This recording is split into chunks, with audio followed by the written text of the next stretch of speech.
A festering shore where the waves hissed upon lapping the crumbling stones of the beach. This is the Sulphurous Sea, where the air stings your eyes and each breath is a labor. Centuries ago, this was an ordinary coast where the sun glimmered across the blue waters and fish danced in the light. A paradise, yet to Yarum, a simple tool, nothing more than a tomb for his disposal of the dead who were of no importance.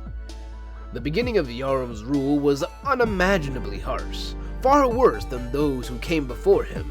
His first action on taking the throne was to enforce control upon much of the surrounding kingdoms, cities, and capitals.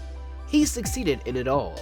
Any who resisted further had their people massacred or captured to serve under inhumane conditions, where they often collapsed or ended their own lives to escape a worse fate.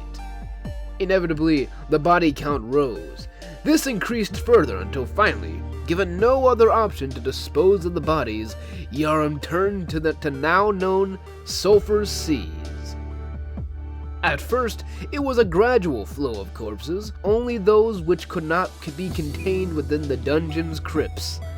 This continued for quite some time, until a threat soon arose from the spirits of the dead, a raging amalgamation of hatred and desires, which tore through any of the forces sent to dispose of the bodies in the dungeon.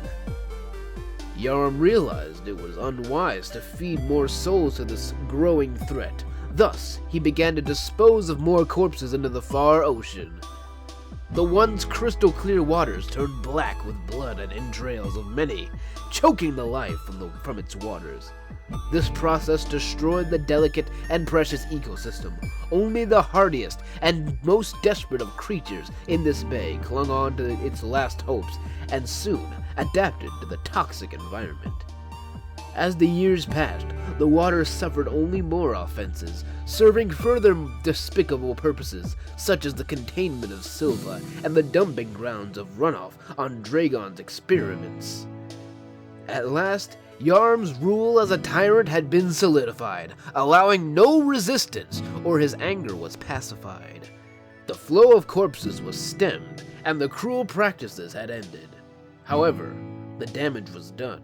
The sea was irreplaceably ruined, though now, centuries later, the only trace of assault on the ecosystem was a stained beach and poisoned water. Dangerous and toxic creatures swim within the murky waters, devouring any life which would stray into its presence. This is the Sulphurous Seas, a story and an example of the extent of a tyrant's tragic rule. Well now, that was an interesting story, wasn't it? I just read to you the lore of the Sulphurous Seas from the Terraria Calamity wiki. Pretty interesting.